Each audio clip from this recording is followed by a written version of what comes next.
Assalamualaikum warahmatullahi wabarakatuh. Teman-teman mahasiswa, selamat datang dalam mata kuliah Kimia Dasar. Mari kita ingat kembali apa itu kimia. Tentunya kalian sudah tidak asing lagi tentang apa itu kimia. Terkadang, sebagian besar orang ketika mendengar kata kimia, yang dipikirkan adalah yang pertama bom, yang kedua, yang dipikirkan adalah kimia berhubungan dengan racun. Yang ketiga, biasanya orang berpikiran kimia itu tentang obat-obatan. Dan yang terakhir, biasanya yang dipikirkan adalah kimia itu sulit. Padahal, jika dipelajari, kimia itu tentunya tidak sulit.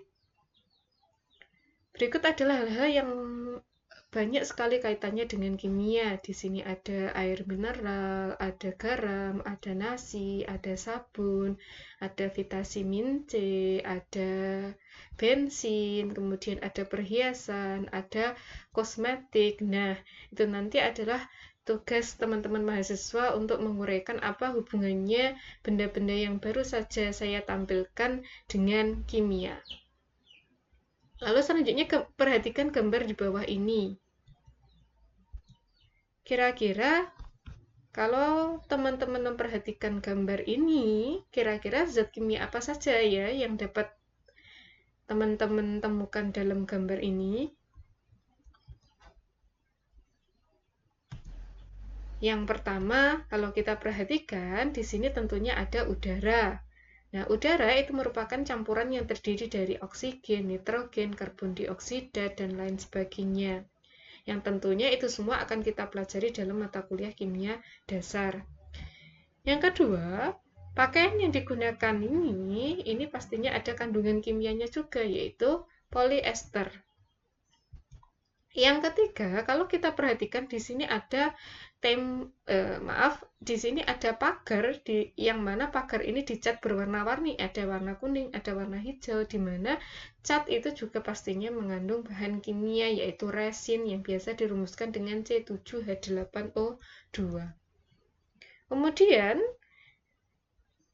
pagar ini juga terbuat dari yang namanya besi. Besi itu juga termasuk unsur kimia yang biasa dilambangkan dengan Fe, di mana besi ini nanti akan mengalami yang namanya perkaratan jika dia tidak dilindungi seperti dilindungi dengan menggunakan cat. Nah, perkaratan besi ini nanti juga akan kita pelajari dalam mata kuliah kimia dasar.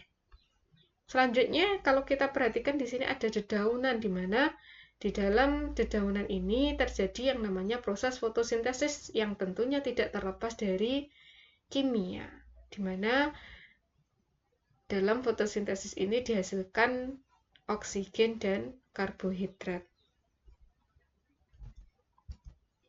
Jadi, apa itu kimia? Kalau kita simpulkan dari contoh-contoh yang ada di atas, kimia adalah ilmu yang mempelajari tentang materi dan perubahannya. Lalu apa itu materi atau apa yang akan kita bahas tentang materi nanti? Yang pertama meliputi strukturnya, komposisi, kemudian sifatnya. Nah, ini tentunya sudah kalian pelajari dulu ketika kalian duduk di bangku SMA. Materi itu sendiri terdiri dari yang pertama ada zat murni, yang kedua ada campuran. Sementara yang ketiga, wujud materi itu ada padat, ada cair, ada gas. Ini tentunya semua juga sudah teman-teman pelajari ketika duduk di bangku SMA. Nah, yang mau kita ulang hari ini adalah tentang materi, di mana materi tersebut terdiri dari zat tunggal atau zat murni. Zat tunggal itu sendiri dibagi menjadi dua, yaitu ada unsur, ada senyawa, di mana unsur itu adalah zat tunggal yang paling sederhana dari materi, yang tidak dapat diuraikan lagi secara kimia menjadi zat-zat yang lebih sederhana. Contohnya ada banyak sekali unsur yang ada di alam ini. Contohnya di sini ada hidrogen, ada karbon, nitrogen, fosfor, ada ferum, ada aurum, ada magnesium. Kemudian senyawa itu merupakan perikatan kimia dari dua unsur atau lebih di mana sifat suatu senyawa itu berbeda dengan sifat unsur penyusunnya. Contohnya adalah senyawa H2O dan senyawa NaCl atau senyawa air dan natrium klorida. Lalu apa itu campuran?